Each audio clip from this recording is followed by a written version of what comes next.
নমস্কার বন্ধুরা, YouTube channel উমার সংসারের আরও একটি নতুন পর্বে আপনাদের স্বাগত জানিয়ে শুরু করছি আজকের পর্ব। বৈশাখ মাসের শুক্লপক্ষের তৃতীয়া তিথিতে পালিত হয় অক্ষয় তৃতীয়া। আগামী 10ই মে শুক্রবার অক্ষয় তৃতীয়া। পৌরাণিক ধারণা অনুযায়ী এই দিন শুভ ও ধর্মীয় কাজ করলে অক্ষয় ফল পাওয়া যায়। সুখ সৌভাগ্য বৃদ্ধির জন্য এই তিথিতে একাধিক শুভ কাজ করার প্রথা প্রচলিত আছে, যেগুলি করলে বাড়িতে সুখ শান্তির বাস ও ধনধান্যের কোনো অভাব হয় না। এই শুভ তিথিতে কোন কোন কাজ করা উচিত চলুন জেনে নেওয়া যাক আজকের পর্ব থেকে। বৈদিক বিশ্বাস অনুসারে এই পবিত্র তিথিতে কোনো শুভ কাজ সম্পন্ন হলে তা অনন্তকাল অক্ষয় হয়ে থাকে। যদি ভালো কাজ করা হয় তার জন্য আমাদের লাভ হয় অক্ষয় পুণ্য, আর যদি খারাপ কাজ করা হয় তবে লাভ হয় অক্ষয় পাপ। তাই এই দিন খুব সাবধানে প্রতিটি কাজ করা উচিত। খেয়াল রাখতে হবে ভুলেও যেন কোনো খারাপ কাজ না হয়ে যায়, কখনো যেন কটু কথা না বেরোয় মুখ থেকে, কোনো কারণে যেন কারোর ক্ষতি না করা হয়। তাই এই দিন যথাসম্ভব নিজেকে সংযত নিয়ন্ত্রণে রাখা উচিত। এই দিন পূজা, জপ, ধ্যান, দান, অপরের মনে আনন্দ দেওয়ার মতো কাজ করা উচিত। ধন সম্পদ লাভের জন্য অক্ষয় তৃতীয়ার দিনে আপনার ঘরের মন্দির পরিষ্কার করার পর নিয়ম অনুসারে ভগবান বিষ্ণুর সঙ্গে মা লক্ষ্মীরও পুজো করুন। মা লক্ষ্মীকে খুশি করার জন্য অক্ষয় তৃতীয়ার দিন পদ্ম বা গোলাপ ফুল অর্পণ করুন এবং ভোগ হিসাবে ক্ষীর নিবেদন করুন। এর ফলে আপনার জীবনে ধন সম্পদ ও সমৃদ্ধির আগমন ঘটবে। সুখ সৌভাগ্য এবং সমৃদ্ধির জন্য লক্ষ্মী নারায়ণের পাশাপাশি শিব, পার্বতী ও কুবের দেবেরও পুজো করা হয় এই দিন। অক্ষয় তৃতীয়ায় কোনো নতুন ব্যবসা বা শুভ কাজ শুরু করলে তা সমৃদ্ধিতে ভরে ওঠে। তাই এই দিন অনেকেই পুজো করে কোনো শুভ কাজ শুরু করেন বা সোনা কিনে স্থায়ী বিনিয়োগ করেন। অক্ষয় তৃতীয়ায় নতুন বাড়ি বা জমি ক্রয় করা খুবই শুভ।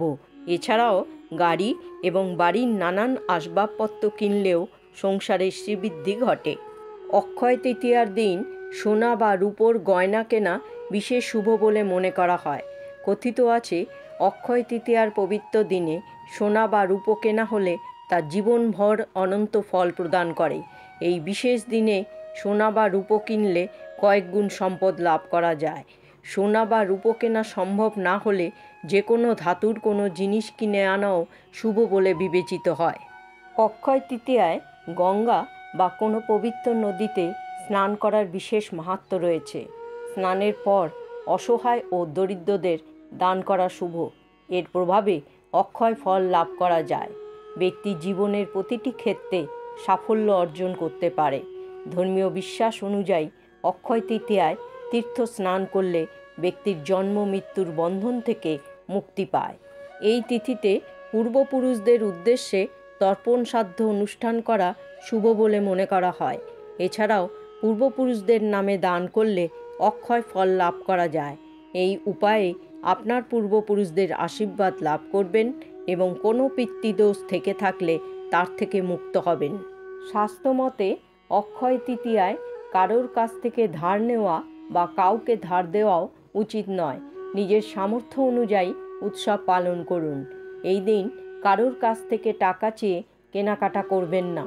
এর ফলে আর্থিক সমৃদ্ধির পরিবর্তে ভাগ্যে দারিদ্র্যের অন্ধকার ছেয়ে আসবে। পরিবারের সদস্যদের সুখ সমৃদ্ধি বাড়াতে অক্ষয় তৃতীয়ার দিনে আপনার বাড়ির সদর দরজায় তাজা আম বা অশোক পাতার থোকা বেঁধে রাখুন। এতে করে ঘরে পজিটিভ এনার্জি প্রবেশ করবে। স্বাস্থ্যমতে যারা অক্ষয় তৃতীয়ার দিনে পরিবেশ রক্ষার শপথ নেন এবং আম, জাম, নিম, বট, আমলকি প্রভৃতি গাছ রোপণ করেন, তারা জগতের সকল প্রকার সুখ লাভ করেন। অক্ষয় তৃতীয়ার দিনে লাগানো এই গাছগুলি যেমন বড় হয়ে সমৃদ্ধ হয়, তেমনি যে ব্যক্তি এই দিনে গাছ লাগায় সেও উন্নতির পথে অগ্রসর হয় এবং অসীম পুণ্যের অংশীদার হয়।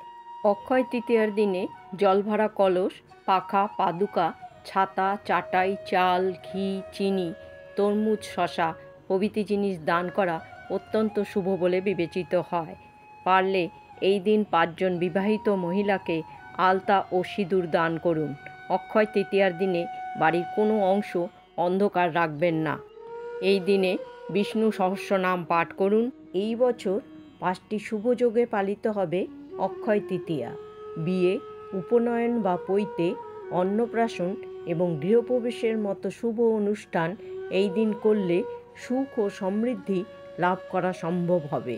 সংসারে শুভ শক্তির আগমন ঘটাতে, জীবনের প্রতিটি ক্ষেত্রে সাফল্য অর্জন করতে এবং সুখ সমৃদ্ধি ও সৌভাগ্য বাড়াতে অক্ষয় তৃতীয়া তিথি পালন করুন। বন্ধুরা, আজকের পর্বটি এখানেই শেষ করছি। পর্বটি ভালো লাগলে অবশ্যই লাইক, শেয়ার এবং সাবস্ক্রাইব করবেন। পরবর্তী পর্বে আবার একটি নতুন বিষয় নিয়ে আপনাদের সঙ্গে কথা হবে। সকলে ভালো থাকুন, সুস্থ থাকুন। জয় শ্রীকৃষ্ণ। রাধে রাধে।